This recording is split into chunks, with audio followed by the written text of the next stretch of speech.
Well, hello, everybody. It's always good to be back with you on a Monday night. This is God's Comic Brad Stein, and this is Brad Stein Has Issues, where comedy, conservatism, and Christianity collide in a cacophony of clarity. And where else would you want them to collide but in a cacophony of clarity? I am God's Comic Brad Stein. My sidekick is my son Wyatt Stein, and we have an amazing guest this week. He is known as America's Mayor. You got it.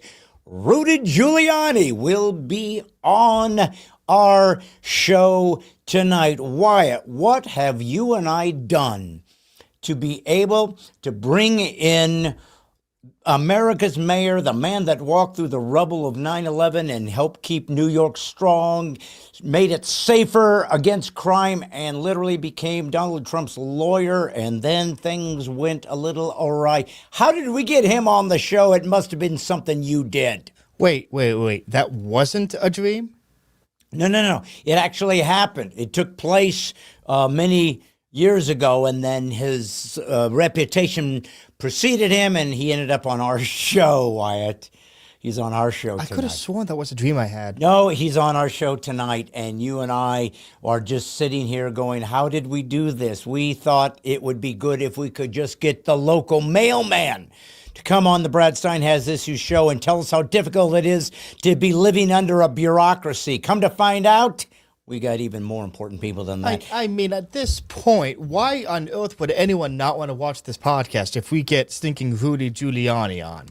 Come on, people. I'll tell you how about a far left progressive that finds him to be deeply disturbing, because let's face it, not only is he America's mayor, but apparently, being a Republican and conservative, he's a racist, bigoted, intolerant, fascist, Nazi, homophobic, transphobic, hate-filled, closed-minded bigot. Maybe that's why some people would. He is a insert buzzword heel. Yes. Like the rest of us. Right. Speaking of buzzwords, Wyatt, I got to ask you a question.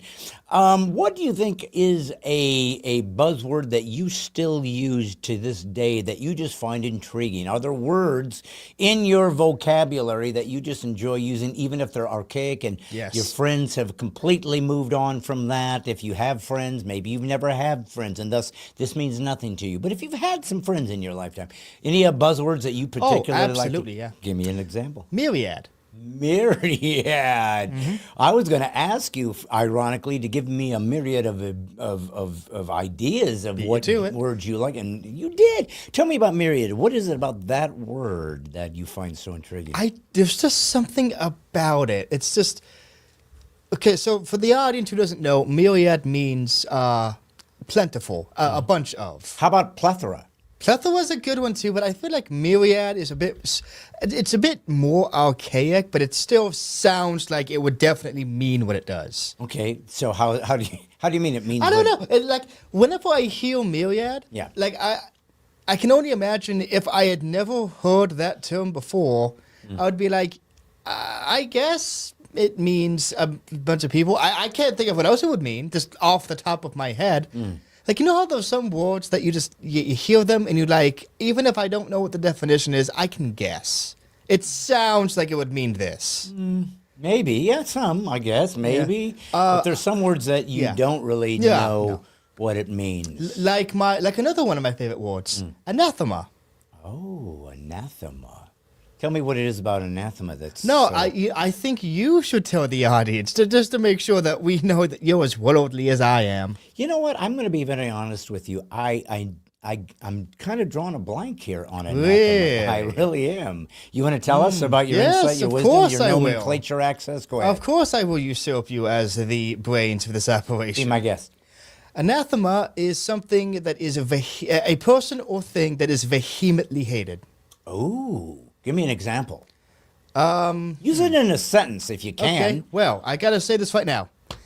Going outside with wet socks on a snow-covered day is my absolute anathema. Something that you hate. Vehemently hate.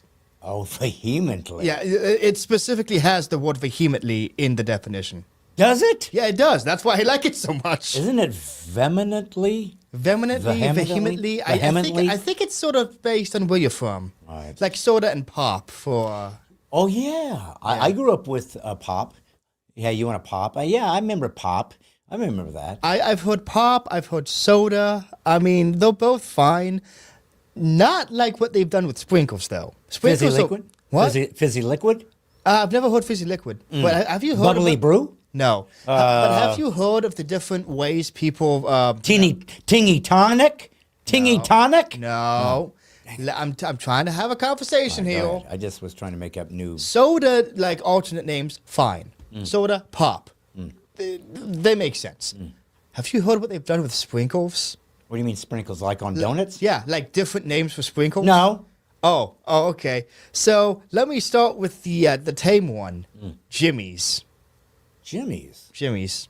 So like, I'd like some donuts and throw some Jimmy's on that. Yes. Okay.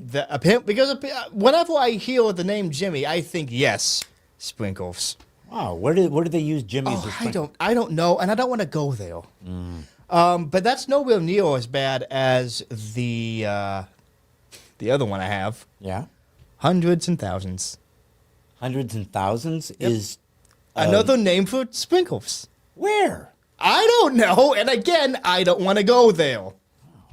That place has probably got some bad vibes. Hundreds of thousands. I mean, I guess it kind of makes sense because that's probably accurate to how many sprinkles are on your average donut. I don't think so. Hundreds or thousands? I think one donut with a bunch of sprinkles doesn't even have 1,000.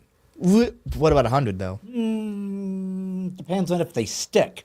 Well, what's the whole point of a sprinkle that doesn't stick? At that point, it's just. Actually, what even is a sprinkle? Isn't it like sugar dough or something? Edible like that? confetti. Edible confetti? Probably hard confetti. I wouldn't know how to pelt someone with it. Well, Like, imagine that getting launched out of a confetti cannon. That's going to cause some injuries. Yeah. That's basically a shotgun you've invented. so I'm just saying to you that if you have lots of different names for different things, I just wondered if you like ever held on to things that kind of do go. Because when I was growing up, there was a song. I believe it was written by Paul Simon. So you've heard of Simon and Garfunkel, maybe? Oh, yeah, I've heard of him. And a great songwriter, had one of the most beautiful songs of all time, Bridge Over Troubled Water. But he wrote a song called Feelin' Groovy. Please tell me it was a disco. No, it was Feeling Groovy, and it was like slow down, you move too fast. Try to make the morning last, just skipping down the cobblestone. Life is good and feeling groovy. Anyways, Actually, it was something like that. Actually, technically, he's wrong. Okay. If you want the morning to last, going slower is the antithesis of that. You see, Einstein's theory of relativity states that the faster an object goes, the slower time is for them. That's why objects approaching the speed of... Like, have you ever heard that thought experiment of an astronaut goes into space and a rocket ship goes like 90% the speed of light? And he's there for like 2 hours, but then he goes to Earth and like 10 years have passed. Well, that's relativity. If you want your mornings to last, folks, go as fast as possible. Okay. Well, Speed through the day like it's your last. And maybe it'll be a few minutes longer. well, here's what I'm thinking, yep, Wyatt. If that's the way you're going to engage romantic, look, beautiful, Look, sweet... romance is fine, but don't think it trumps solid scientific fact. Wyatt, you're going to seriously need to be very, I'm very... beginning to see why nobody watches this podcast. Or want to go out with you on a date. Yeah, okay, fair enough. Holy smoke, you Listen. are going to have to find the nerdiest nerdette. They have to be there somewhere, right? Holy smoke. Here's this guy making a sweet little song about just whistling and seeing the sparrow. And he's factually wrong. Oh, and then he's not Einsteinian enough for the romantic over there that says, speed it up if you want things to slow down. I'm just saying, like, I feel like he should know. Yeah. Is he still alive, actually? Of course he's still alive. what I would have told you if he passed. You would have? Of course. Who is he? Paul Simon. Oh, right, yeah. Yeah. You just said that. I Yeah. would have told you if he passed on. But did you know at one time he was married to Carrie Fisher? Do you know who she is? Yeah, Who is she? I've heard her name. Okay, That's what did- about as far as my knowledge Do you know goes. what she did? Country single? No, that's Carrie Underwood. Oh, You know who Carrie Underwood's married to? Politics? No. Mike Fisher. Do you know who Mike Fisher is? Politician? What? Politician? No. Actor? No. A former professional Rugby player. hockey for Nashville Coach. Predators, and I only bring it up because he actually sat here one time and was on our podcast. Oh, that was But that guy, the fish man. Yeah, that's his name. Catching deers. Well, anyways, he is married to Carrie Underwood, who, by the way, is going to be singing at the inaugural for President Trump. But Carrie Fisher was an actress who, among other things, played Princess Leia in the original Star Wars. So, again, I think that one of the things that makes your sidekickiness so intriguing for people watching our show is that normally the sidekick is filled with lots of irrelevant data that allows him to reference all types of pop cultural, iconic and or odd and maybe obsequious concepts, and he brings them into the force so we can really rant on it or have some reference point that nobody expected, so they can see how clever he actually was. And come to find out, you don't know anything about anything that's happening in our culture. But if you want to know how to ruin a good morning walk by sprinting through it, go to Wyatt, because he can nail that. Listen, I am not going to sit in this chair and listen to romantic songs that get basic advanced physics wrong. Yeah. That is my anathema. Okay. Well, I just wanted you to know that the anathema, to me... That's not how you use it in a sentence, but go on. Well, I hadn't finished the sentence yet. The anathema, to me, is trying to use it in a sentence. No. It's trying to use the word anathema in a sentence is my anathema. That's how you grammatically say that. Okay. Because I don't know what figure of speech that is. Is that a verb or an adjective? Anathema would be something that I have no clue. Yeah. I'm not a good English. I can speak English, but I don't know. Can you? You kind of butchered that. I can't conjugate a verb. I probably do it all the time. I just don't know I'm doing it because I don't know what a conjugate is. Exactly. Like, we do it all the time instinctually. But the moment you try to learn how to conjugate verbs from other languages is when you realize, wow, this is hard. It's very hard. What am I doing? So what I was trying to get at before you completely destroyed any coherence whatsoever. I made this even more coherent. What are you talking about? Well, your lack of coherence is my anathema, but that's not why I'm here. Am I going to have to hear anathema said every day? Well, you brought it up, but I brought it up trying to educate the unwashed masses. And you're just doing it to sound smart. And now that they're so washed, they smell of fragrance of cleanliness.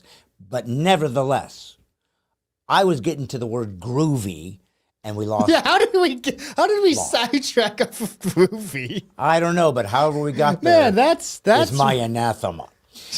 Groovy was a '60s word, is what I'm saying, and it's a word that was used in a very famous song by Paul Simon, and yet you don't really hear people covering that tune. More than likely because it's kind of like saying, hey, get your old jalopy and find your accordion, and off we go to the phonograph store. You know, you're probably not going to cover that because that stuff has kind of vanished. So I'm just saying that there is a cost potentially for dating your song with a word that's going to go out of fashion. Okay, but how exactly do people know when a word gets out of fashion? Isn't the whole point that it's sudden? Yeah, I mean, I don't know. Well, I'm pretty sure people in the 80s were like, man, this disco thing's awesome. It'll never end. Of course. And then the 90s hit. Of course. But you know what else is what I was going to say was this. Groovy is a 60s term that vanished, but if you go back another decade to the 50s, they coined the term cool. Hey, that's cool that you did that, which we still use. And no one thinks of it. It's almost become part of the vernacular of the English language as though it has become evergreen. So I was just trying to make a point that sometimes you'll create a decade-ish word, but it will, and not always, not typical, I think, if it's kind of what would you call those kind of words? What would you call a word that's just kind of used like that's cool? What do you call that? Timeless. I don't know. Um, I don't know. I don't. But I would Yeah. say this, and that is that if we are going to be able to move forward as a culture, we're going to have to be very careful about the words that we use and about being able to use those words without being censored. If there was one thing that my latest show, Laugh While It's Legal, which is being edited as we speak, was really concerned about, was the control of words. Matter of fact, there's a clip out of a show I did in Green Bay that began me exploring the idea of words, and it does come some information. Matter of fact, if you find it, it's a little clue to the type of material you're going to see in the new album, Laugh While It's Legal. But, controlling words is important. Having access to all words is crucial. Being able to not be censored by the words you choose to use is what freedom is. As I have said before and will say again, free speech is the benchmark or the gauge for freedom in a culture. It's kind of the thermometer, it's kind of the barometer for what or how free your nation is, and it's based on free speech. And as I've said on many occasions, that speech has to include speech you hate. I don't believe in the concept of hate speech. I believe that is a manipulative concept that's supposed to make you feel that you aren't allowed to say that because it's hateful, and because nobody wants to be hateful because we hate that word, that it makes you censor yourself, and thus your point of view that someone described as hateful, even though it's not, that was their call, that was their subjectivity, and it's not necessarily hateful. Maybe they just didn't like it. Wasn't used because you did something dangerous or violent, as some people have used to manipulate the language to control your thoughts and your autonomy, but was used, in fact, to self-censor yourself. And if you're foolish enough to fall for it, you'll be censored. If you're foolish enough to fall for it, freedom will disappear. If you're foolish enough to fall for it, you'll accept the narrative, even though the narrative was a manipulative lie. As a Christ follower, you are the last truth teller on earth, and it is absolutely essential that you speak truth at all times. And let's make something very clear. The truth is offensive enough. It's going to be offensive. It's going to remain offensive if it is something that causes people to have to examine their life and perhaps re-examine it and adjust it. But that's what is expected of you, especially with a God in heaven who made all the rules and has decided that you owe him everything, not your own pride and ego. Wyatt, you're filled with pride and ego. I'm trying to make it go away. And the best way I can do that is through this podcast. It's not working. Darn it! Well, as I've always said, and you guys have heard me say this hundreds of times on this podcast, whenever I'm trying to help educate my son and he is resistant, that is, in fact, my anathema. I'm going to have to tell you something about today because it's a little bit different of a podcast than one I've done before. We have a wonderful, as I said, interview with Mayor Rudy Giuliani, and you're going to really enjoy that. We're going to have some fun with my son. But I do want to say this. It's a very unique day in my podcast history because it's different in that this is going to be a day of this podcast episode as a little bit of a tribute to somebody that was an old friend that has died. Someone who has passed away, and it happened, let's see, last Wednesday. I've tried to talk to you guys over the years about God and about the challenges of believing in God because it is a challenge. Remember that you are told that God is not a material being. He is transcendent, so you have to believe in him with faith. Now, there are logical, coherent reasons to believe in God, and there's been thousands of years of history of the church and philosophers trying to prove that God exists. And they're very compelling arguments for those who hear it and think about, you know what, this makes sense. But in the end, there is always that weird, transcendent, mysterious moment known as faith, where you just sort of have to go find God in ways that are not what we're comfortable with or used to, which is in the three-dimensional realm that we feel most confident is reality, because that's what we're used to. So in this particular case, I have noticed, and I hope you guys do too, that oftentimes people that don't believe in God believe that he should like rip the sky in half, put his big old head out there with his white beard and say, ta-da, and then suddenly everybody's a God believer. I don't think he does that. I think that he is limited, frankly, in a certain degree to how much we can think. I mean, he could tell us everything, but we just wouldn't be able to handle it, and our brains would probably explode. So he gives us clues. He gives us little tiny moments of clarity that if you really think about them and take a moment to meditate on them, you realize this is God. This is kind of a God moment. And I want to tell you how this happened to me this week.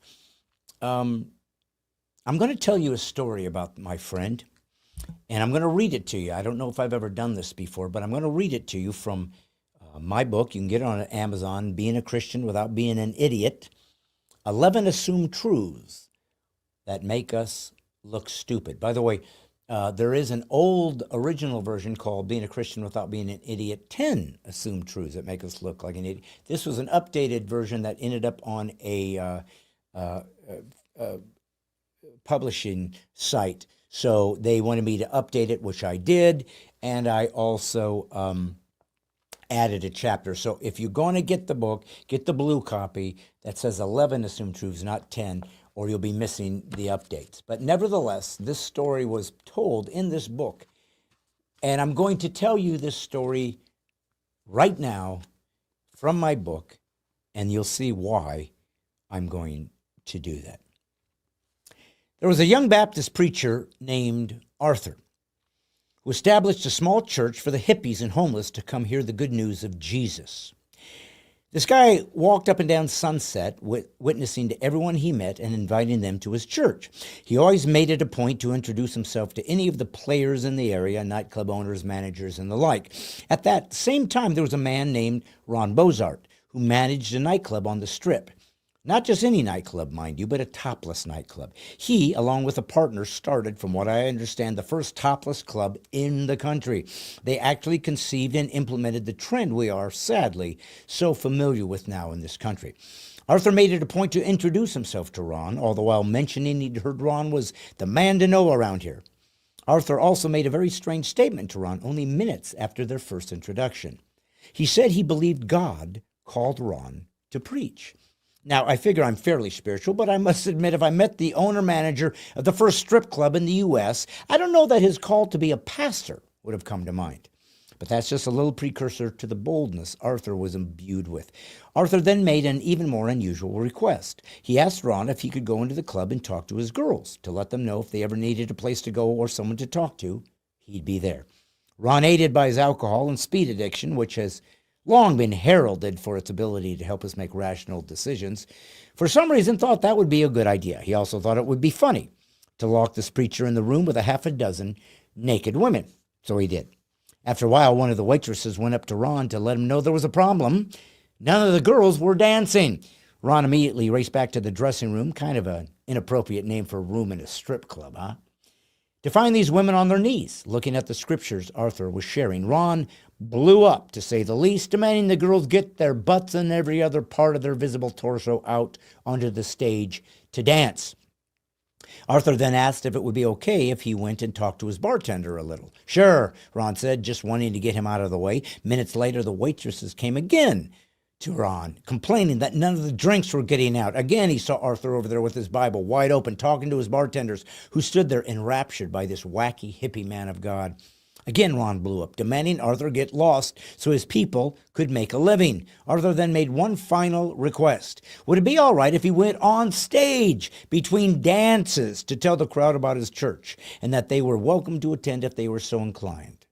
Believe it or not, Ron said yes. This time, however, there was a method to Ron's madness. Ron knew full well he had a crowd waiting around the block to get into this most popular club, and he assumed if he let this fanatic on stage, it would drive some of the people out of the club, thus providing an opportunity to get a whole new batch of people in, all with cover charge in hand. So Arthur took the stage, and 20 minutes later, Ron had to yank him off again as he actually started a full evangelistic message. Right before Arthur jumped down, he told the audience this: if anyone is interested in knowing Jesus Christ as Savior, you can meet with me at the back of the club. Sounds rather far-fetched, doesn't it? Now, if you are a believer, I want you to honestly ask yourself what you make of that story. Are you wondering what good could possibly come out of this event? Think of all the people from Arthur's church who may have seen him come out of the club. Wouldn't they assume the worst? Was it worth taking a chance? Wasn't Arthur disregarding the biblical concept of avoiding all appearance of evil? Yeah, at first glance, it would appear the risk of damaging his reputation wasn't worth this excursion into the dark side. Remember, however, he was ministering to every bar and shop on the Strip, and that included a strip club. There were some of you reading this who believe if Arthur were truly called by God to this place, he would have engaged in a much more common and effective way of ministering to the people. First, he would have stood outside this den of iniquity, picketing and chanting slogan of God's disapproval. He also would have made it a point to hand out flyers and tracts telling customers about their impending destiny with hell. Now, I'm not saying every believer would feel led to enter a strip club and look for witnessing opportunities. What I am asking is, how do we know some aren't? Maybe that's the reason God constantly tells us not to judge others, because we just don't have all the information. Do you disagree? Think I'm compromising my call to holiness? Well, let's go back to our story and see what results occurred. Starting with that first sermon on the stripper stage, 7 men got up and met Arthur at the back of the room where they all gave their lives to Christ. Now, for those of us who question whether Arthur should have entered the club in the first place, why don't you wait and ask those 7 brothers in heaven? For those 7 men, the answer is obvious, but that's just the beginning. Many of the dancers of the club also became believers. Any woman who degrades herself in front of men for money isn't necessarily a cut-and-dried hussy. She's more than likely hurting, usually as a result of an abusive or non-existent relationship with her earthly dad. After realizing how much they were treasured by their Father in heaven, many began new lives, even starting families of their own. These were some of the results of that one night. Whatever happened to Arthur, you might ask? He attended a seminary where he was kicked out because of his unorthodox witnessing choices. See, Arthur made it a practice to enter any and all establishments that met only one particular criterion. They are inhabited by humans. Of course, that included lots of places where the humans were drinking and smoking. Imagine someone claiming to be a true follower of Jesus, yet going into a nightclub to witness. What would any self-respecting church board think of a Christian actually having the audacity to choose a place filled with sinners to witness? What is he? Nuts? Doesn't he realize Jesus called us to wait for sinners to show up in church so we can let the pastor witness to them in the form of an altar call? All that was expected of us was to have every head bowed and every eye closed, so no one feels embarrassed. That is until the sinners are asked to raise their hands, then we have to peek. But the Lord had a plan for Arthur, and interestingly enough, he didn't see the need to ask the rest of us for approval. Anytime God finds someone willing to go and do what he calls them to, no matter what flack he receives from fellow Christians, God knows he's found a living sacrifice. And usually God's got special plans for these lunatics. Arthur was no different. One night while Arthur was praying, God told him, I know, I've never heard God's voice either. Then again, I've never witnessed in a strip club, to pull the large cross off his wall and carry it as he walked on foot across the country. And of course, Arthur being Arthur said yes. On Christmas Day, 1969, Arthur picked up his cross, literally attached a wheel to it, and began to walk east. Now, these many years later, if you look at a copy of Guinness World Records 2015, there you will find a picture of Arthur Blessitt, a man who has the longest documented walk by a human being of all time.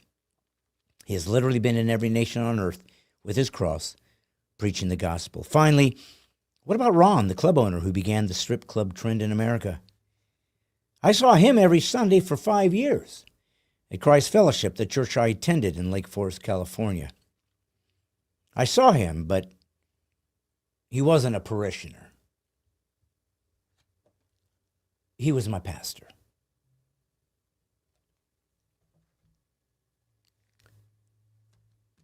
The world has lost Arthur Blessitt.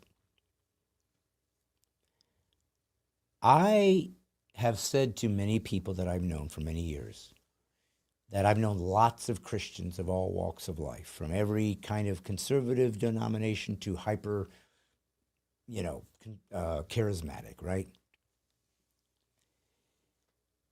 And I've known lots of wonderful men and women of God who have uplifted me and inspired me and even humbled me.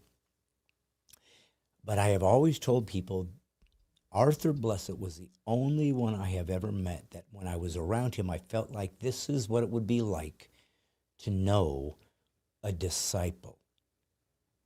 That's literally how I felt. I don't know how to explain it, but there was something about him that was so different and unique. I could not wrap my mind around it. It was different. Some of the stories he had to tell and the things that happened to him in his life are just mind-boggling. They really are. But something happened, and I needed to know, what does he know that I don't? He always touched me, and I would every now and again text him and see how he was doing. And sure enough, another time something happened to me, and I began to think of Arthur, and I began to do a daily Brad. I don't know if you guys have been watching those, but last Sunday, a week ago yesterday, I did a daily Brad, and this came up. So it's important why I'm going to show you this, because what's interesting is, for some reason, this didn't get posted on my YouTube channel, Bradson Has Issues. It didn't get posted. But I want to show you just a clip towards the end of something I said. Wyatt, if you could, go ahead and play that now. There's only been, I can only really think of one, and I'm sure there's probably more if I think it through. But there's one man who I've known, who you may have heard of. His name is Arthur Blessitt, and he is a man who took a cross off of his church sanctuary in 1969 and put it over his shoulder, big cross, and walked down Sunset Boulevard in California, proclaiming the gospel. And he ended up eventually putting a wheel on it, and he took it across the country, and now has gone around the world literally carrying his cross. Matter of fact, if you go into the Guinness Book of World Records for the longest documented walk of a human being, it's him. So here's a guy that took carrying his cross literally and went forth and proclaimed the gospel in that very unique and unorthodox way. Some people have copied him since, but it was his idea. God's inspiration, of course. But I've listened to him preach over the years, and I've known him personally, and I've told him he's the only person I've ever really met in my life who I just feel like this is what it would have been like to be in the presence of an apostle or a disciple. There's something about him I can't put my finger on, but it's different. It's more deeper connected to Christ than anyone I've ever known, and it's an inspiration. But here's the thing. I don't spend time in his brain, on his mind. I haven't spent 24 hours a day, 7 days a week with him in every circumstance of his life. I guarantee you, if he was to be asked about his relationship with Christ, he'd say it's just getting started. And he certainly would not see of himself as anyone of any deeper relationship with Christ than your average person, because the humbleness would be part of his countenance as well. My point is simply this. No matter who you admire, and you should admire people, and no matter who inspires you, and you should be inspired by people, God creates humans to help us see an accomplishment and drive us forward to realize, and this can be done. Look what he has done. Look what she has done. But in the end, they're sinners. And I promise you, if you knew them deeply, you might see flaws that could disappoint you. And that's why God says, don't look to them, be inspired, but look to Christ. And there you will find rest, perfection, and hope, especially in the fact that he literally died for you. It's a one-of-a-kind religion. And because of Jesus, there's no other religion like that. It's what makes it true. This is God's Comic Brad Stein, and this is your Daily Brad. So here I felt this sense that I needed to talk about Arthur and what he meant to me and how he changed me. And on my phone here, I have his number, and I'd text him every now and again. And this is from September of 2022, so 3 years ago. I had sent him a note. You're an inspiration to me, brother. He said, thanks, Brad Stein. What a wonderful blessing to hear from you. You have blessed me this morning. The peace of Christ be with you. I have been in a real health struggle. This is in 22. I love you, brother. Blessings in every way. Glory.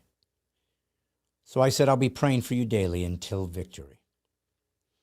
4 days later, he said, thanks for praying for me. I sure need it. Bless you, brother. Bless it.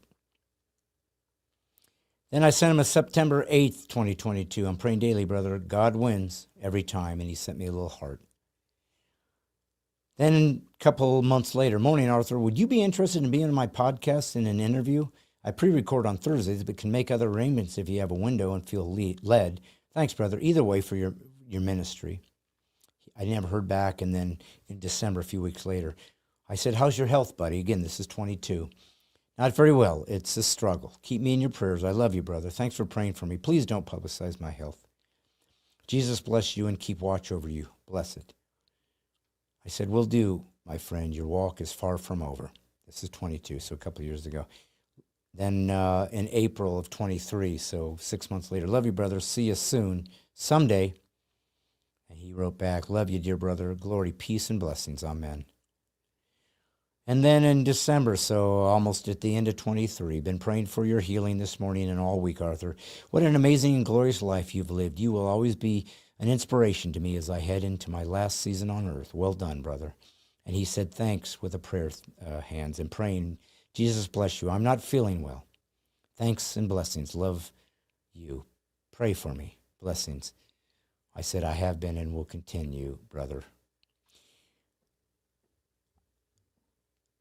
Then in October, this past October, a couple months ago, out of the blue, I said, how are you, brother? I keep thinking of you. And then I pray for your health and well-being. You're an incredible inspiration to me. And he said, thanks for your kind comment. I have a very bad health. This month, God willing, I will be 84, October 27th. Thanks for the prayers. I trust you are well. Jesus bless you. Bless it. I said, if you ever feel up to it, I would be honored to have you in my podcast on the Salem Network, talking about your life and ministry, but most importantly, how you came to have such a personal love for Christ as though he's your best friend. Many say that, but you are the only Christian I ever met that it seems real to me. If your health makes it impossible, I understand, but it would be an honor to talk about your amazing life to my fans and inspire them to become as close to the disciple as you are, my brother. Even close to the disciple that you are, my brother. That was in October, and he never responded. So the last words I ever had with him was, thanks for your very kind comment. I have a very bad health. This month, God willing, I'll be 84. And he made it. Thanks for the prayers. I trust you are well. Jesus bless you. Bless it. After he passed, after you saw me talk about it on Sunday, 2 days later, he died. And I prayed that night I would talk about what was it about this man that was so different. And I kind of referenced it here, but God made it very clear to me. He was the only Christian man I have ever known that I felt like when I talked to him that he had just come back from having coffee with Jesus. It felt like he was his best friend, that he really knew him, that he actually hangs out with him. And then he comes and talks about it. I've never experienced that with anybody else. There was something deeper, something more personal. I don't have that. I want it, don't have it. And so I saw it in somebody. I also saw that he'd put out a video with his wife when he anointed her to take over his ministry. And he literally said in the video, if you're watching this, I'm walking the streets of glory. He knew he was dying. Well, I didn't know. Nobody knew.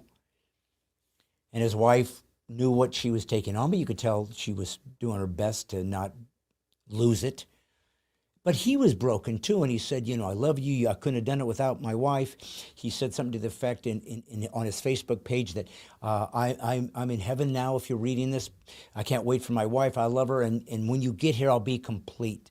Well, no, the moment he entered glory, he was complete. That's what he's been preaching for 50 years. So even this man who knew Jesus personally, like a brother sitting next to him, even he had to face the anguish and the horrible, deep depression that comes with death. The curse of life that no human should ever experience came because of the fall. Even the man that knew Jesus and spent his life telling people, go know him, and wanted to spend eternity with him, and now is there, Arthur. Didn't want to leave his wife and his child, and that which he knew it would leave them in grief, and they would be without him, and he loved them, and he knows them. He's a human too, just like Jesus on the cross, who says, why have you forsaken me? To be human is painful. It's hard. To be a Christian is really hard if you're trying to become a disciple. It's not easy. It's hard. And yet it's the only truth that's ever been given to humanity to prove that God not only is real, but you've actually touched his face. And so I don't get any more conversations with Arthur on this earth. Oh, I wish I could have had him on the podcast, just so you guys could have got to listen to his stories. It was crazy. Go look him up. I'm sure he's told his testimony and given plenty of the stories, and you can piece together some of the things I've heard. I remember him telling me a story. I think it was in Lake Tahoe. He was praying, and he literally saw Jesus walking towards him on the wall. I mean, it was like stories that he hadn't told everybody.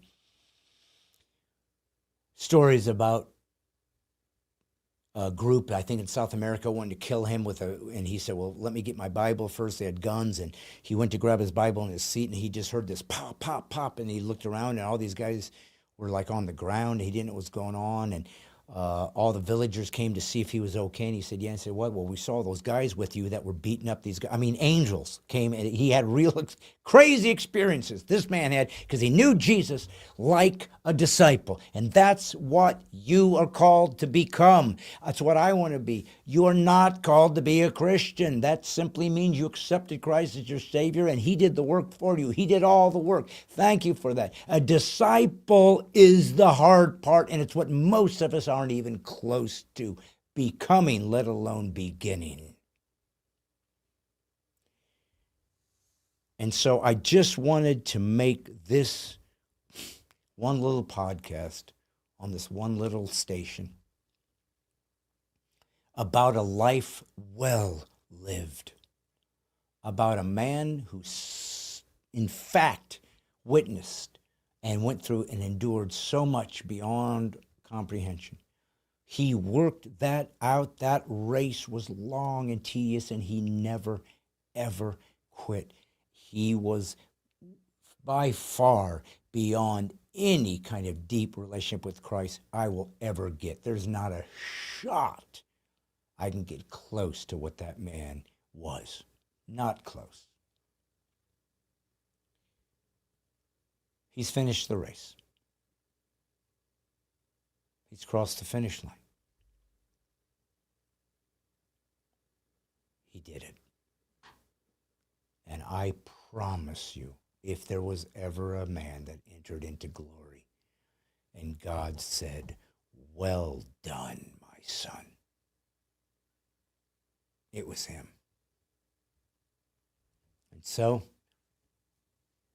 thank you, God, for giving me that sense of speaking about him a week ago Sunday, before I knew he was gone. So he was still alive for me to say, "Oh man, I love you, brother. You're amazing." I saw him pass on and what he left, and that he was a human too, struggling with the hard pains that come with being human, and he is free at last. I wanted to give this little tribute to Arthur Blessitt, because he is the one-of-a-kind, most amazing believer I've ever known. See you soon, brother. Can't wait to hear what it's like up there. As I move on to this special and unique guest for Brad Stein Has Issues tonight, I want to say thank you to the people I always say thank you for. All of my fans that come on, all the new people that are starting to come on. Last week we had Daniel Baldwin, and that thing really got some great traction. I can't imagine this won't get some equal traction, being as Rudy is fairly well known. But we are going to bring on a guy that's been called America's neighbor, and neighbor, that would be Mr. Rogers, America's mayor, but he was there part of the 9/11 moment that happened in New York City. He was there on the sidelines at Yankee games because he was a big Yankee fan, which is his greatest deficit, because as you know, to be a Yankee fan is horrifying, and the anathema of those of us who actually care about baseball that I have had to abandon because of what the Dodgers did last year. But you know what? This is the problem with freedom. It's fragile. It can vanish. It can disappear at a moment's notice. And there are people fighting for that. And oftentimes when you do, it can cost you more than you could have ever imagined. The man you're about to see is facing that at what should have been the last retirement years of his life, where he leaves his legacy and leaves his history and his perspective to everyone who's interested, and should be able to go out in the sunset as a man who did a lot for this nation and for this country and for America and its freedoms. But instead, he's faced some very, very challenging and difficult lawsuits. And we think that there's a very specific reason why. And that's what we're going to discuss. The truth is sacrosanct, and the truth does not come without a cost. You need to be courageous to speak truth, and sometimes it's going to cost you everything. But in the end, God will say, "Well done," because he is truth, and thus to speak truth is to speak of his intrinsic essence when it's poured out amongst the people that care about what is real. So, folks, I hope you enjoy this. I don't know how you wouldn't. It's a little bit of a shorter interview than normal, so you actually can stick around if you're watching live. If not, enjoy this, and if you're listening on audio, this should be a very interesting, I hope informative, and inspiring interview with America's mayor. And God's going to make Brad Stein. You know me, but now you're going to know. How do you do, my friend? Thank you, Brad. Very nice to be with you. Well, it is a pleasure and an honor, my friend. You have done a lot of yeoman's work in America for a long time. And so to be with a patriot is an honor who's really got his hands dirty. And, we met not that long ago. We were involved in a gathering for you and some of the challenges that your life has found itself in that I'm guessing you didn't anticipate as you went through No, your I life. didn't. I didn't anticipate quite that. That's true. That's true, but I was doing comedy, and I hope you didn't And think you were that good. was what's that? You were very funny. Oh, well, that's very kind of me. You You probably actually heard me said laughing the something. loudest. You were a wonderful audience, and you said something interesting to me, and I think it's a great way to kind of launch this conversation. You said something that I really took as a compliment. You said I was funny, and that's wonderful. I'm a comic. I'm supposed to be funny, but you said, "Man, you're smart. You have some Yeah, really interesting things it's to true. say." And I only bring that up because if there's one thing that has been so frustrating to America in the last number of years, it feels like there something has decided that free speech, our ability to think differently, to dissent, to challenge the self-appointed elites on their demands of how we live our lives, has been at stake. And nothing is more important in America, if you're going to establish the foundation of America, than free speech, the ability for an American to say what he thinks, whether you like it or not. What is your take on that? We're going to be getting soon into your dilemma, but let's just start with the basics. Do you see free speech having been under attack in the recent years, and what is the ramifications of that? You know, it's a very interesting that you raised free speech. Number one, I think it's hard to say what is the number one thing that was attacked by the communists, Bidenistas. Free speech, freedom of religion, freedom to defend yourself, or due process, Yeah, which prosecute innocent people. But at the core of it, I think it is free speech because that's basic to everything else. And just today, for example, I had a motion filed in federal court in this case where I supposedly owe $148 million in damages. And one of the things they asked me to do is they want to suspend me from speaking about the fact that I'm a Florida resident. I'm not allowed to say that I am a Florida resident. Go look at the records. You can see I'm registered to vote here. I have a registered homestead here. Why should I not be able to speak about it? yeah, Now, all of these lawsuits against me, all of them attempted to silence me. right. That's the purpose of it. This particular lawsuit was brought by Hunter Biden's former law partner, Michael Gottlieb, and a lawyer for the corrupt company that I uncovered, Burisma, over in Ukraine. Now, I'm giving you one example. In the bill that the president and Elon Musk shot down, there's a provision to fund what's called the GEC. The GEC is a government agency that funds censorship. They have a rating agency, and the rating agency rates media for advertising. So, for example, they rate just about it. How about Fox and Real Clear Politics are too conservative for them? Can you imagine, you and Yeah. me? Or can you imagine a Newsmax or One American News? Or basically, what happens is they give it a very low rating, and they basically tell you you're going to be boycotted if you advertise. Now, I've been told by advertisers, one that I had for 2 years, that he can no longer advertise with me because his other clients were going to pull out. That's the third person that did that. Now, if it's happening to me, it's happening all over. So this bill wanted to provide like $100 million to continue this agency, even though a federal court has basically struck it down. This is the reason why they blocked that crazy 1,500-page bill that would fund every crooked thing they want to do, including their violation of our free speech. This has been the worst violation of free speech in the history of America.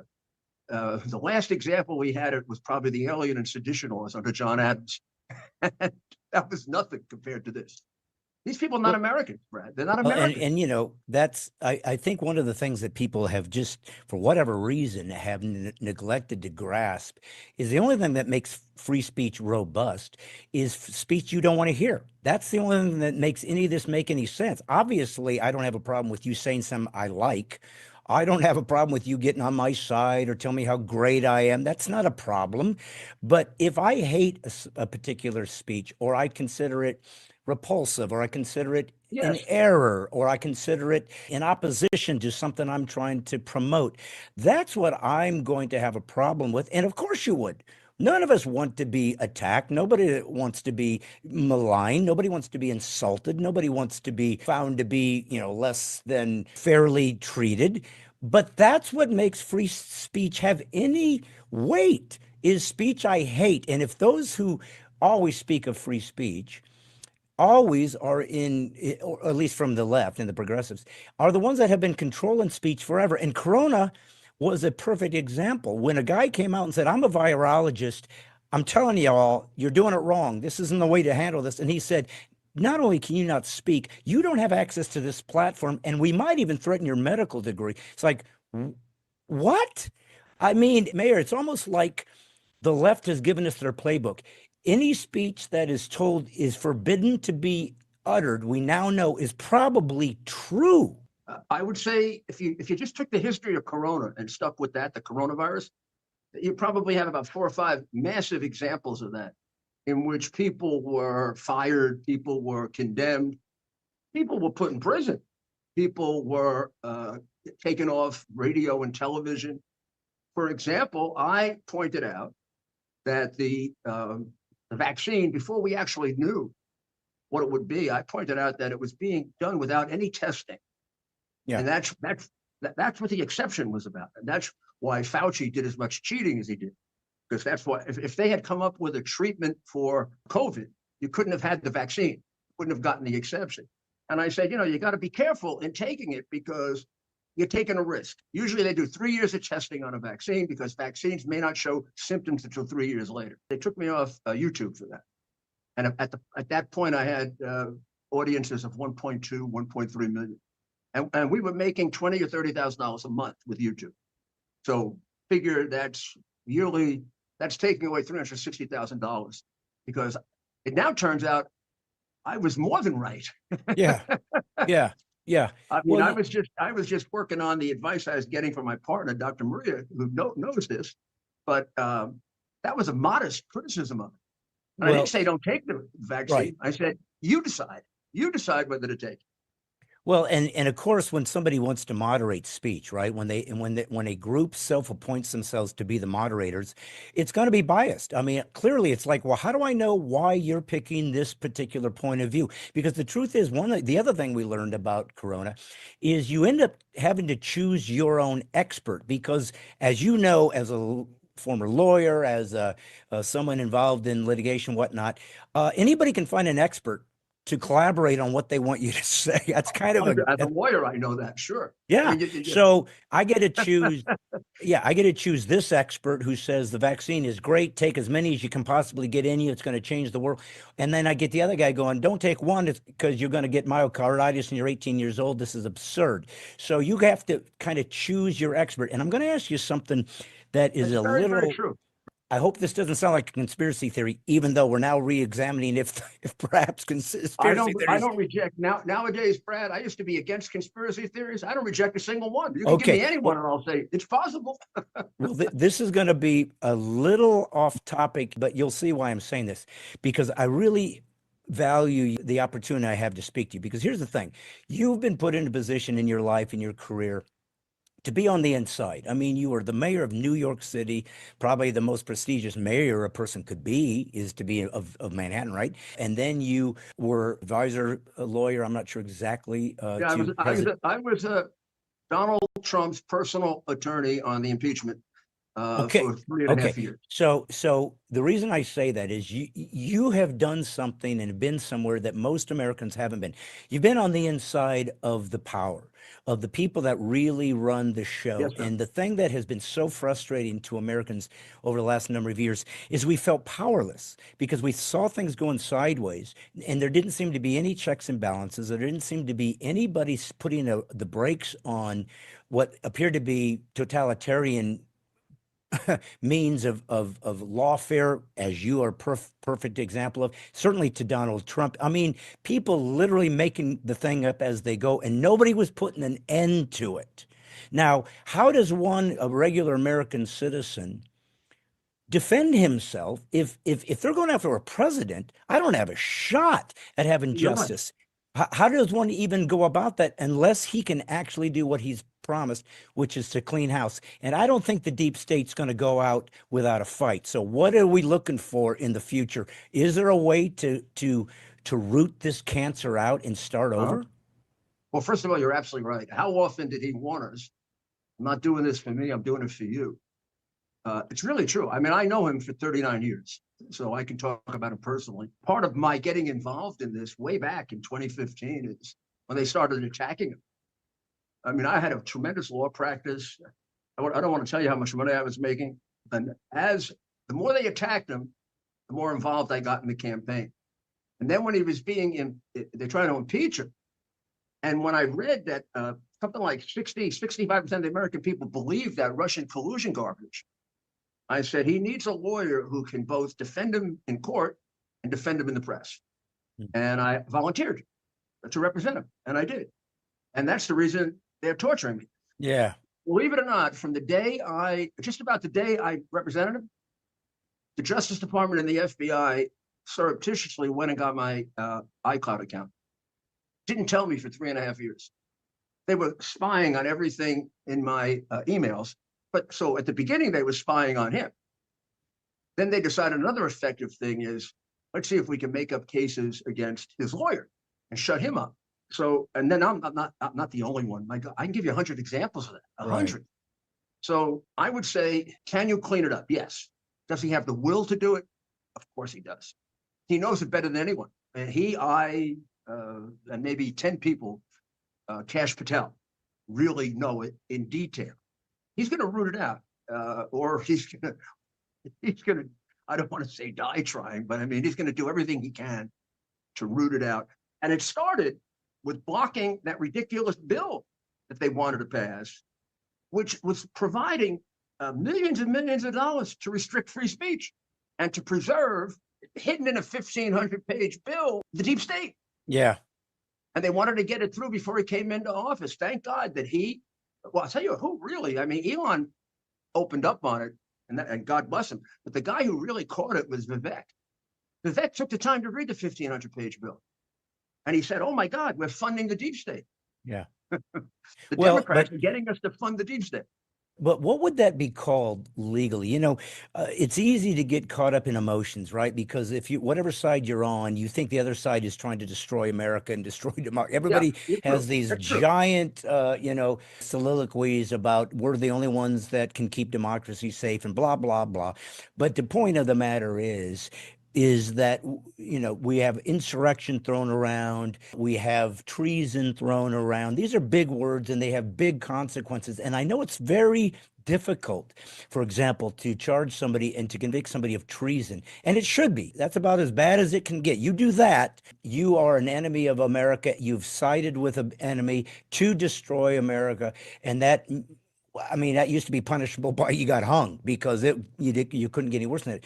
But when it comes to guys like the FBI mayor, the IRS that was targeting Americans who are conservatives, when the WEF, which of course is not the U.S., but certainly seems to have a huge influence by a lot of politicians and leaders, when these people are going underground and taking a man like you or a former president, tracking him, spying on him, trying to create problems or lies or propaganda. What is that? Is that actual insurrection if you're trying to do that? Or what would even be the title of that type of nefarious? I think one of the things that we have to learn from this, meaning the people who are now in power, if we want to call ourselves the MAGA movement or the conservative movement, what we should learn is not to do the same thing they did. But that doesn't mean we shouldn't prosecute. But they're trying to intimidate us into not prosecuting by saying it will be vindictiveness or no, it will be lack of justice if you don't prosecute. But we should prosecute them with discipline only for the things they clearly did, not necessarily for the most serious thing they did, if we can't prove it, but for what we can prove. Yes. Look, I won every case I brought as a prosecutor, that I tried as a prosecutor. And the trick to it was I never brought a case that I couldn't win. I get the choice. Mhm. I'm really stupid if I lose a case. I mean, Yeah. the defense lawyer doesn't have a choice. He's got to Right. defend the person. Yeah. I get the choice. So Yeah. my advice to the Trump administration is go after the big ones. Don't go after the little people. I mean, you got a bunch of Nazi prison guards, and that's awful.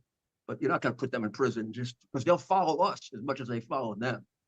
But go after the big people. I thought it was a big mistake not prosecuting Comey and McCabe and Strzok, the FBI guy who ran the whole thing and told his girlfriend before the election of 2016 that it was phony. The FBI proceeded on Russian collusion for 2.5 years, knowing it was phony Yeah. and that it was paid for by Hillary. Those people have to get prosecuted. Yes. I think you have to look at Biden, and Biden may be too insane to prosecute or crazy, but you Right. could bring a civil RICO case against him and take his money away. Yeah. I would take away the money he got from China.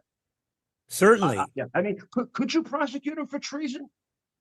Yeah, but if you did, it would be a stretch. Could you prosecute him for 20 RICO predicates, bribery? Absolutely. A lot of people say there's no evidence he got money. That's a complete lie, Brad. Yeah. There's an email, December of 2018. You know, the best piece of evidence that he got money? His son. Yeah. His son says he got money. Yeah. He says it in writing. Yeah. And people say, well, he's exaggerating. Well, you could say that about any witness. You Right. could say Sammy the Bull was exaggerating when he said that Gotti committed murder. Right. I mean, the fact is, he wrote to his daughter, for 30 years, I've given half of my salary to Pop. That makes a lot of sense if you understand all the influence peddling that was going on. Half would go to Pop. Right. And then you actually have a bunch of records showing him paying $50,000 a month to his father for a house that he, Hunter, owned.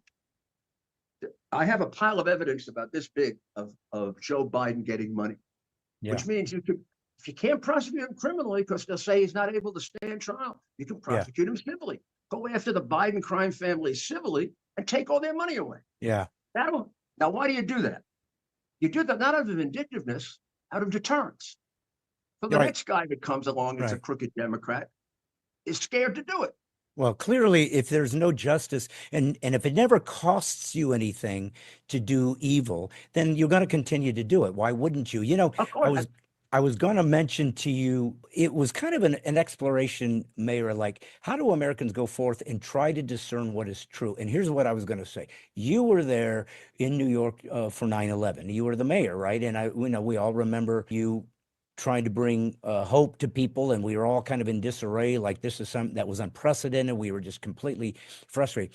Okay, so nowadays you have this campaign about, well, that was an inside job, that was actually the American government blowing up the buildings.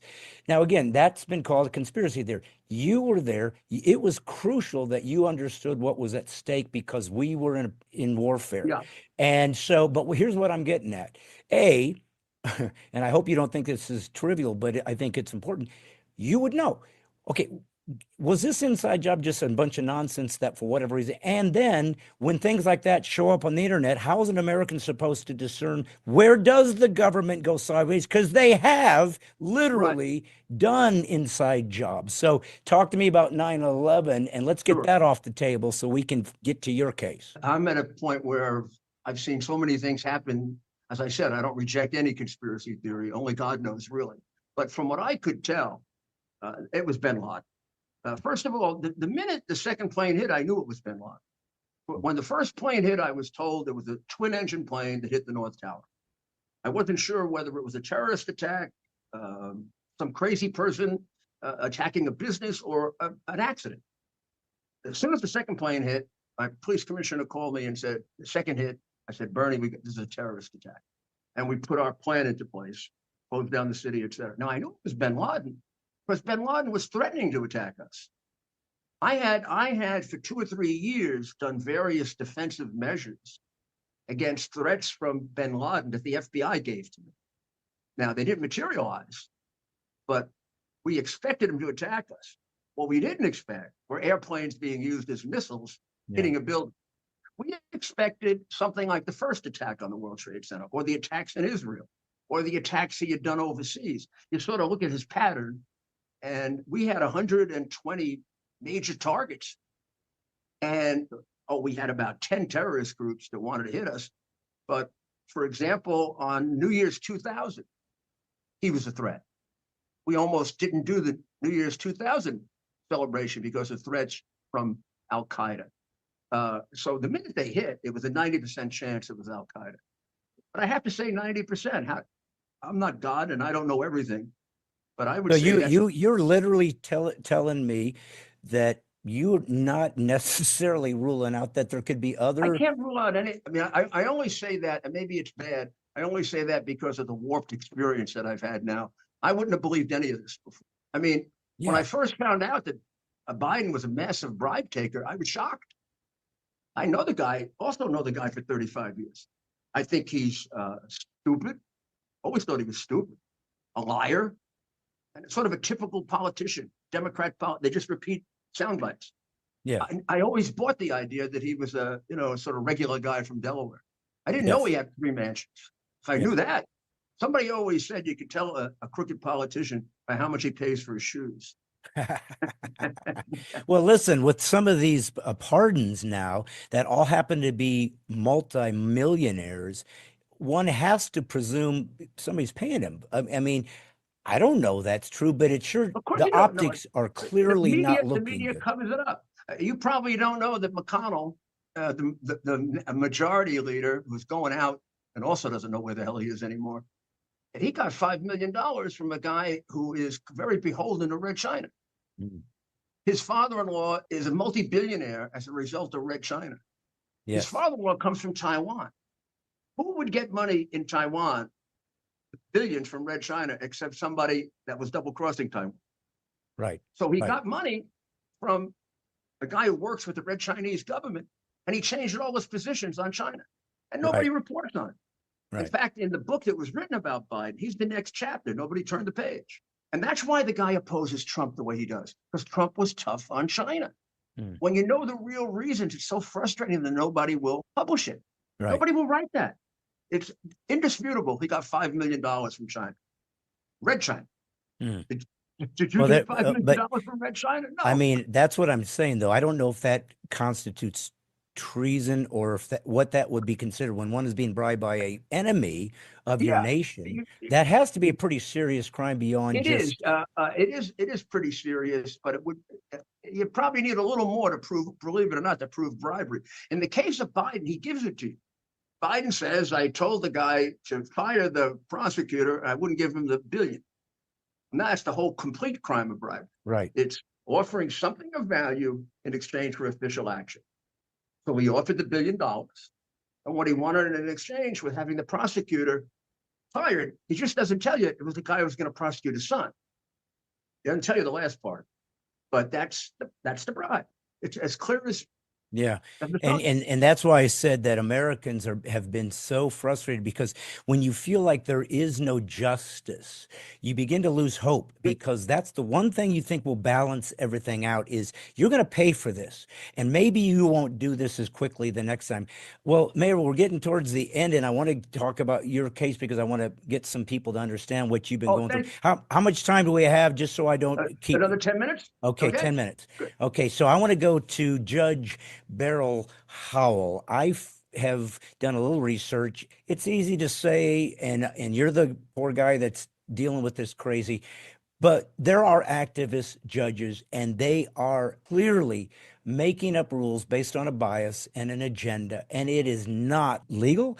It is not constitutional. And again, until we get into the system of lawyers and prosecutors and whatnot who know how to navigate this when it's going sideways, somebody's kind of stuck with what the judge says. But my understanding is, if you can quickly summarize, what happened to you? Because what has gone on to you, I think, is such a disgrace. And when I was doing the fundraiser for you, and I hope this doesn't make you uncomfortable, because I mean it with all sincerity.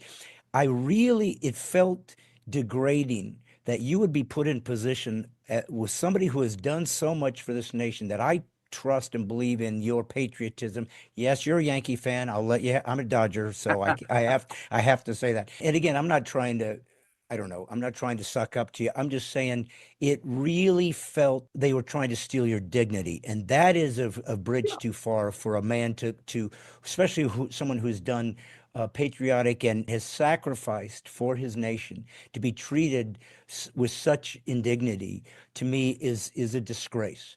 And from what I understand, there was no judge, there was no jury, there was no conviction for guilt. You're being railroaded. I don't want to put words in your mouth, nor do I want to misspeak. Tell my people what kind of has happened to you, and maybe there's a way they can kind of help you as you're trying to assist Sure. yourself out of it. Right now, as a result, I can only say a certain amount about this case because they want to hold me in contempt for defending myself publicly. I can't defend myself in court. I can't defend myself publicly. One of the reasons they brought all those cases against Trump, if you go back and remember the Trump cases, they were just as interested in a gag order as they were the trial. And the man's running for president of the United States. Yeah. You put a gag order on him? That's ridiculous. So they want to put a gag order on. So I got to be careful and say certain things.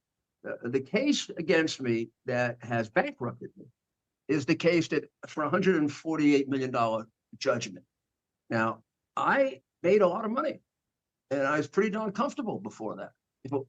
I could pay a judgment of some kind, not 100. I mean, I don't have $148 million. So technically and really, I'm bankrupt. They got the judgment. They got the judgment by no trial. The judge defaulted me because of discovery inadequacies that she claimed I had. This is Judge Howell. What you should know about Judge Howell is, I think anyone involved in J6 would say she was the worst judge. She was the most. Oh, she's involved with Jan 6 too. Oh my God, she's the one who called the other judges and told them they weren't giving enough time. Oh, okay. She's the chief judge, or was the chief judge in the district, and with a few exceptions, the judges in that district disgraced themselves as United States judges, and I think American history will bear that out. This will be when the history of this is written. This will be like the internment of the Japanese during the Second World War, Yes. even worse. And she'll be right at the top. She was the head of the court that imposed sentences that were ridiculous, and also kept people in jail without trial for a year, 2 years, in a prison that doesn't meet the standards of any American prison. So when I began the trial with her, I knew I was finished. I mean, I knew the result of the trial before we started. And she defaulted me on ridiculous discovery demands. The case against me by these women was brought by a lawyer named Michael Gottlieb, who was a partner of Hunter Biden's. And he also represented the company that paid the bribe to the Bidens that I uncovered, Burisma, which even independent of the Bidens is considered one of the most corrupt companies in Ukraine. So that's kind of a coincidence, right? This lawyer who was Hunter Biden's partner and represented the same corrupt company that they were involved in brings the case against me. And he did it for nothing. And he has this big law firm, and the big law firm probably does $7-8 million of legal work for nothing.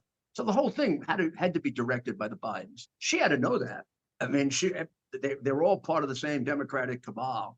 This guy's been part of the Democratic cabal, Gottlieb. They made discovery demands like I was AT&T. At the time that they made them, the FBI had most of my electronics because they seized them from me. I couldn't comply with it on time. So it's like they won't. So then I was in contempt. And she said, okay. I'm going to hold you liable for defamation because you're not providing discovery. That's a little insane, but okay. So now we move on to damages.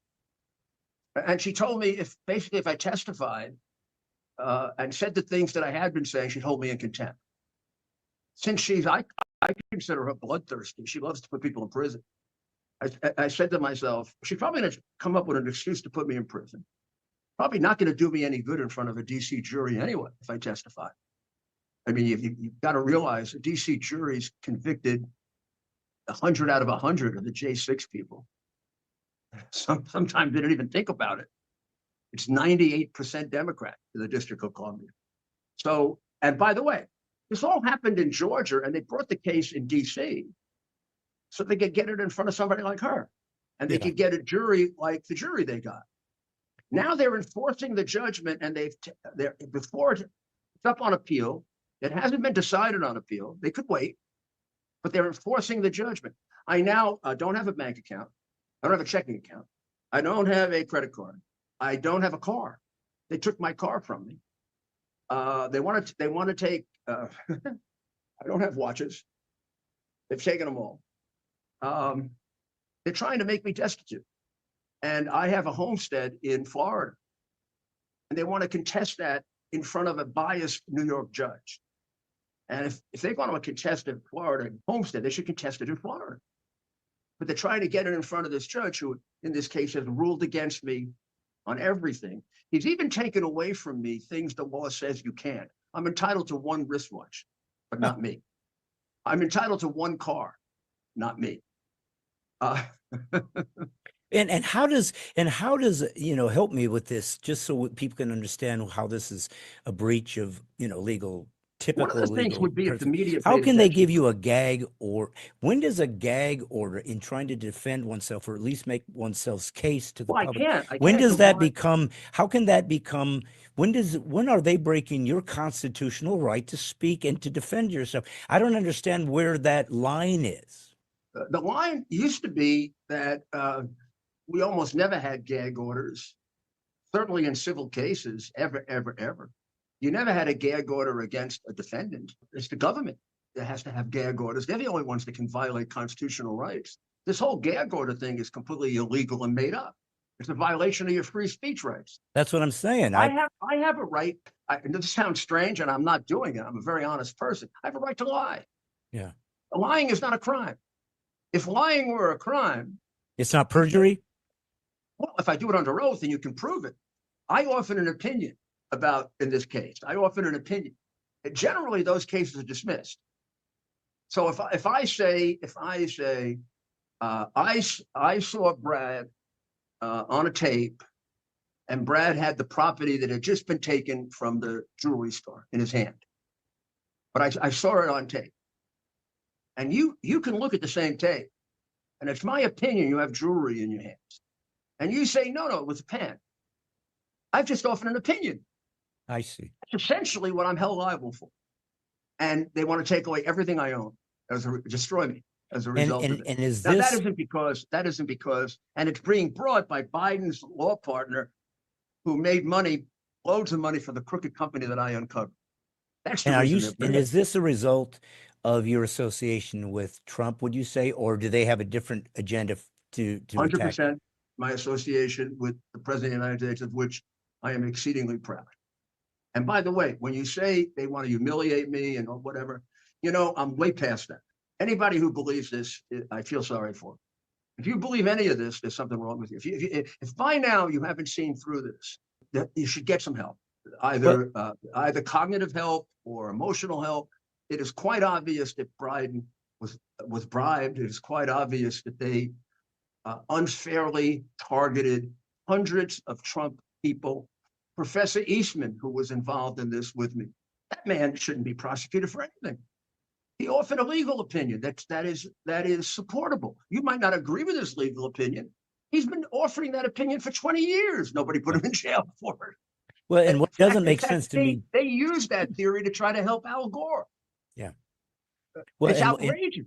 What also seems a little confusing is Donald Trump was so loved, I thought, but in New York for years and years and years, like an icon, and suddenly out of the blue, he's a racist, he's evil, it's something doesn't make sense. It's like, why is he not beloved anymore in New York? And it had to be when he ran for president, he said, I'm going to not play the game that you guys are demanding. And that's when they said, you are right on target. I mean, and I'm not going to look, Donald Trump is a very good friend of mine. I love him.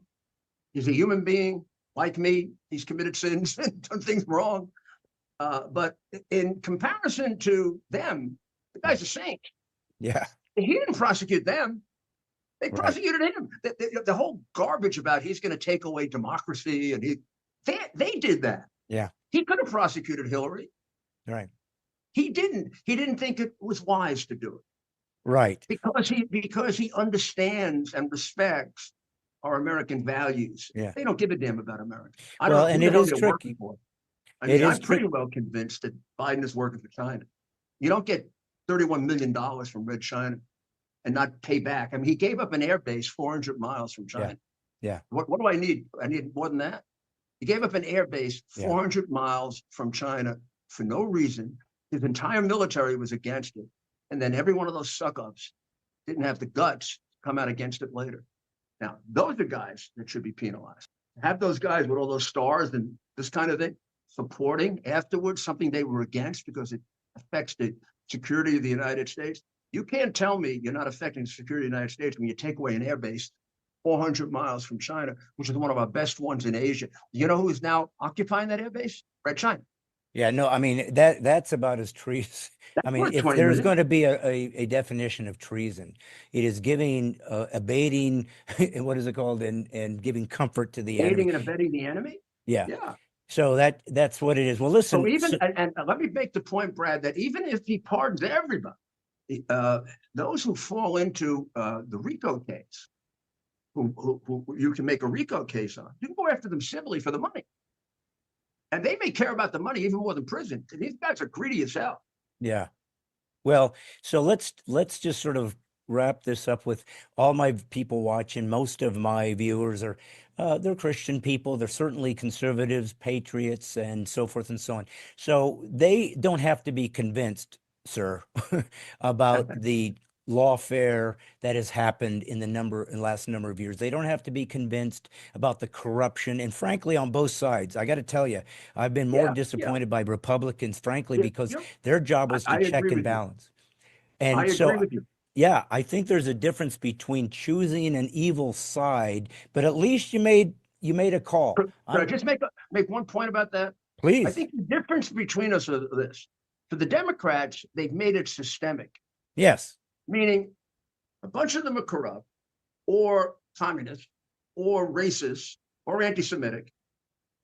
And the other group just keeps his mouth shut. Yeah. So it's like the Nazis, right? You got the Nazis, and then you got the people who kept their mouths shut. Yeah. In our case, corruption is individual. The party is not entirely corrupt. Yeah. In fact, we've got very, very honest elements to the party, but we have corrupt people and we have weak people in the party that will cave in. And we're used to it. Like in New York, the Republican Party takes the crumbs at the Democratic, because of the Democratic dictatorship. The Republican Party, in large measure, is pathetic. It's starting to grow now. And I'm talking about New York City, not New York State. I mean, when I ran as a Republican, I had to put it all together myself. I didn't have a party. The guy who ran before me got 8% of the vote, to get an idea of how many Republicans there are. Right. So I would say there's a difference between the two parties, but we have our problems. We have our problems too. Now, if they want to help me, I'm going to ask Stephen, my associate here, what's the name of the website for donating to the legal fund? Give, Send, Go. Give, Send, Go, Rudy? 1 second. Give, Send, Go / 1 second. Well, There's and a you all website can. Give, You'll- Send, Go / Rudy. Give, Okay. Send, Go / Rudy. And also, and please, And that goes to my defense fund. I don't even see it. It goes to a trustee, who then decides how much to pay the lawyers. I must have 10 lawyers. Yeah. I must have 10, maybe 20.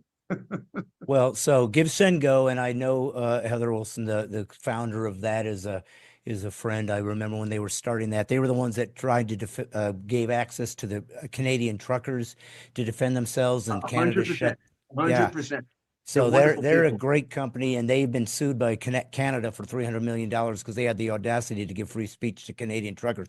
So, how do you feel, Mayor? Do you feel hope? Do you feel optimistic? Do you think if I people feel tremendous hope. even help?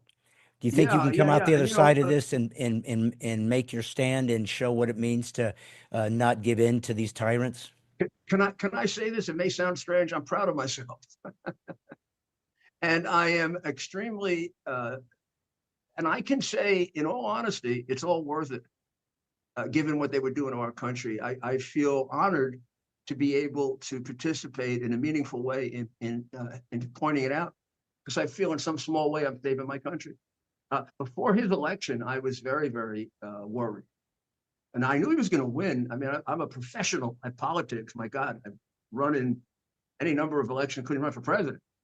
And I knew about 2 months before, from the time of Biden going out and her coming in, I knew he was going to win. And I knew she would fold. In fact, she'd have folded even more if the election went on. Every day, every time she appeared, she would lose voters because she's stupid. And people see it. You don't have to make the case. She was so bad, the biased press couldn't prop her up. But I still worried.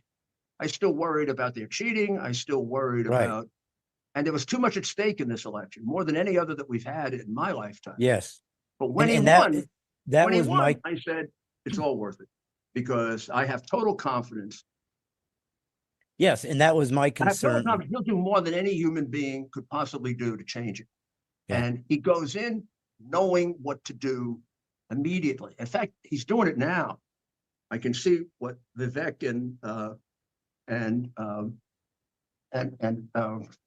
Elon did just yesterday. That's all orchestrated by him and Vance, and they're all together on it. And they are trying to not be saddled with the remnants of the deep state when they come into office. Do as much work before as possible. Right. It's very, very wise. Yes. The man is virtually the president right now. Right. We've had drones. We've had drones flying over New Jersey, 3,000 for a month, and the demented idiot in the White House hasn't said a word. None of his little cabal that runs things, whoever the hell they are, said a word, and now they're lying about it. Yeah. I don't know what it is. I know it's not normal drone activity. Not 3,000 drones in 1 month. I haven't seen any in Florida. Yeah. So do you feel, I mean, as we wrap this up, folks, and we will put the link on this underneath so that people can help, and they need to, folks, you need to not talk about corruption. You need to not wring your hands. You need to do something. And, this country is built on people who are willing to take on the most powerful nation on earth in the Revolutionary War, because they felt liberty and freedom was more important than life.